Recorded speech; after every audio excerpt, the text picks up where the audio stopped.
না করায় যদি পশ্চিমবঙ্গের বাঙালিদের ভোটার তালিকা থেকে বাদ দিয়ে দেয়, ভারতবর্ষে হলে পশ্চিমবঙ্গে আগুন চলবে। আমরা ভারতবর্ষের রাজপথ দখল করে নেবো, কোনো গাড়িরা ছেড়ে দেবো না, কোনো মানুষকে আমরা এখান থেকে উঠতে দেবো না যতদিন না ভারতের প্রত্যেকটা নাগরিক সুনিশ্চিত করছে। এই জনসভা থেকে শুরু করে নরেন্দ্র মোদী আমার এবং শুভেন্দু অধিকারীদের হুঁশিয়ারি দিচ্ছে রাজকুমার যে জানোয়ার একটা, এবং সে একটা 5টা কুত্তা দালালি করছে, মোদী অমিত শাহ দালালি করছে। মোদীর নির্দেশে পশ্চিমবঙ্গের বাঙালিদের, পশ্চিমবঙ্গের প্রকৃত মানুষদের, প্রকৃত যারা ভারতের স্বাধীনতা সংগ্রামীদের উচ্ছেদ করতে হয়েছে। এই উচ্ছেদ আমরা মেনে নেব না। ভারতবর্ষের যদি থাকা পর্যন্ত আমরা ভারতের জনগণ, হিন্দু, শিখ, খ্রিস্টান, মুসলিম, জৈনরা ঐক্যবদ্ধ ভাবে স্বাধীনতা সংগ্রামে ব্রিটিশকে যেভাবে তাড়িয়েছিলাম, আমরা আবার ঐক্যবদ্ধ ভাবে এই মোদী অমিত শাহদের দূর করে সর্বদেশ থেকে যদি ওরা এসআর বাতিল না করে, যদি ভারতের মানুষ পশ্চিমবঙ্গের বাঙালিদের ভোটার তালিকা থেকে বাদ দিয়ে দেয়, ভারতবর্ষে হলে পশ্চিমবঙ্গে আগুন চলবে।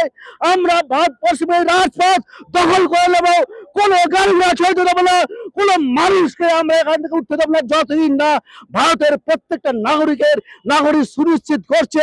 ওই জনসভা থেকে শুরু করে নরেন্দ্র মোদী আমার এবং শুভেন্দু অধিকারীদের তুমি হুঁশিয়ারি দিচ্ছি। তুমি বারবার বলছো মুসলমানরা দেশের সন্ত্রাসী, মুসলমানরা জঙ্গি, মুসলমানরা অনুপ্রবেশকারী, এই কথা বারবার তুমি বলে আসছো। বলে রাখি বন্ধুগণ, পশ্চিমবঙ্গের বাংলাকে যারা ভাগ করেছিল ভারতবর্ষ থেকে দেশ ভাগের নাম করে, সেই বাঙালি ভাইয়েরা যখন দুই বাংলা এক ছিলাম, আমরা বাংলা যদি ভাগ না হতো, আমরা বাংলা থেকে আমরা প্রধানমন্ত্রী দাঁড়িয়ে হতাম, আমাদের মানুষ প্রধানমন্ত্রী হতে পারতো, মুসলিম প্রধানমন্ত্রী হতো, দলিত যোগেন্দ্র মন্ডল প্রধানমন্ত্রী হতে পারতো। যোগেন্দ্র মন্ডল প্রধানমন্ত্রী না হতে পারে, মুজিবুর ফাজিল হক প্রধানমন্ত্রী না হতে পারে। সেই জন্য শ্যামা প্রসাদের নেতৃত্বে বাংলাকে ভাগ করে এরা নতুন করে সাহের নাম করে আমাদের মানুষের মধ্যে বিভেদ আনতে চাইছে। এই বিভেদ আমরা মেনে নেব না। আমাদের শেষ রক্ত থাকা পর্যন্ত মোদী, অমিত শাহ, বিজেপি, RSS হুঁশিয়ারি করে দিয়ে যাচ্ছি, তোমরা জেনে রাখো ভারতবর্ষের স্বাধীনতা সংগ্রামের জন্য ঐক্যবদ্ধভাবে আমরা লড়াই করেছিলাম। আমরা তেমনকি তাড়িয়েছি ব্রিটিশকে, তেমন এই অসভ্য জন্তু জানোয়ারের চিন্তা ভাবনা গুলো মানুষের মধ্যে ভেদাভেদ তৈরি করছে। তাদেরকে আমরা তাড়িয়ে ছাড়বো দেশ থেকে। যতদিন না তাড়াবো, যতদিন না ভারতবর্ষের মানুষের নাগরিকত্ব সুনিশ্চিত করছে, ততদিন লড়াইটা শুরু হয়েছে। এই লড়াই চলতেই থাকবে যতদিন না ওরা এসআইআর কে মাধ্যমে আমাদের নাগরিকত্ব না দিচ্ছে, ততদিন আমাদের লড়াই থামবে না, লড়াই চলতে থাকবে।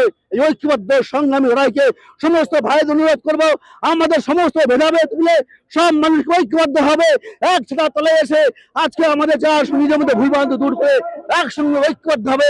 এই অপরাধ সেই শক্তিতে লড়াই করতে হবে। সেই রোহিঙ্গা খুঁজছে এদেশের মুসলিমদের মধ্যে যারা ভারতের স্বাধীনতা সংগ্রামে প্রাণ দিয়েছে, যেটা ব্রিটিশকে তাড়িয়েছে, যে পূর্বপুরুষরা তাদের উত্তর সূর্যের ওরা নাগরিক বেনাগরিক করতে চাইছে। এত বড় হিম্মত